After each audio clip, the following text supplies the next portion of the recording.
Telegram 360 a présenté Info 360. Info 360, yon condensé actualité journée en 360 secondes. Tout ça doit connaître sur ce qui passe dans le pays d'Haïti à l'autre côté, Info 360. Info 360, c'est information pratique, bien traitée, sans fausse côté. Un plaisir de vous retrouver pour cette nouvelle semaine d'information avec Telegram 360. Bonsoir à tous et bienvenue à Info 360. Première journée de grève en Haïti, la montagne aura accouché d'une souris. En effet, le mouvement de paralysie générale annoncé sur 3 journées, 29, 30, 31 janvier, à grand renfort de publicité par la brigade syndicale anticorruption et des syndicats de chauffeurs, n'a été que partiellement suivi. Dans la zone métropolitaine de Port-au-Prince, certaines écoles, banques commerciales ainsi que des commerces ont fonctionné comme à l'ordinaire. Des voitures privées ainsi que des véhicules de transport en commun ont été remarqués sur la voie publique. Dans plusieurs quartiers tels Carrefour-Feuille, La Saline et au Bas Delma, cependant, des tirs sporadiques ont été entendus, particulièrement en début de journée. Autre dossier, le gouvernement a attendu la réaction de Washington pour enfin exprimer sa position par rapport à la décision de la Haute Cour du Kenya d'interdire l'envoi de policiers en Haïti. Dans un communiqué daté du 28 janvier 2024, le pouvoir en place dit s'attendre à un dénouement prompt et positif. L'exécutif dirigé par le docteur Ariel Henry invite au passage tous les secteurs sains à continuer à œuvrer en faveur de climat de paix dans le pays afin de renouer avec la démocratie.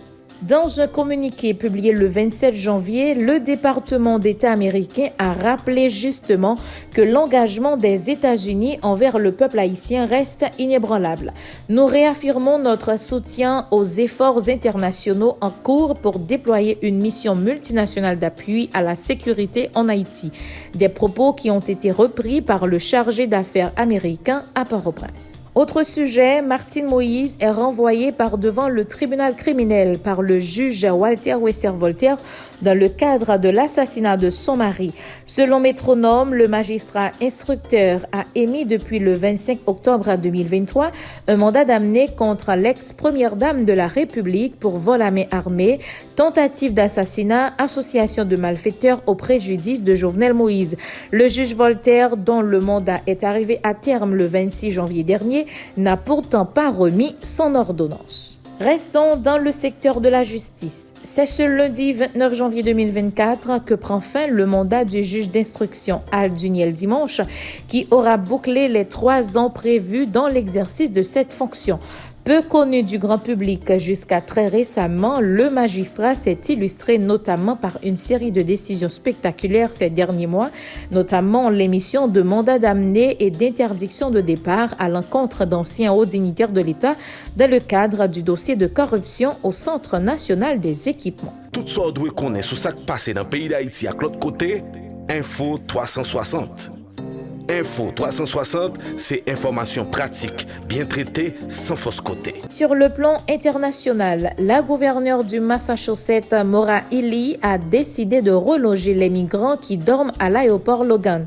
Ces ressortissants étrangers, y compris des Haïtiens, sont désormais placés dans un abri provisoire situé dans la zone de Roxbury, périphérie de la ville de Boston. Cette décision de la gouverneure Healey intervient sur fond de vives polémiques autour de la question migratoire, largement débattu ces derniers temps au niveau local et national. Un enjeu majeur dans le cadre de l'élection présidentielle de cette année aux États-Unis. Et pour finir, toujours aux États-Unis, un éventuel accord frontalier pourrait être soumis au Sénat dans les prochains jours, a déclaré dimanche le sénateur Chris Murphy à la chaîne CNN. Cependant, la question reste à savoir si les républicains suivront l'ancien président Donald Trump qui a tenté de faire échouer le compromis. Trump s'en est pris à la législation bipartite, notamment parce qu'il veut faire campagne sur la question en novembre et ne veut pas que le président Biden remporte une victoire dans un domaine où il est politiquement vulnérable.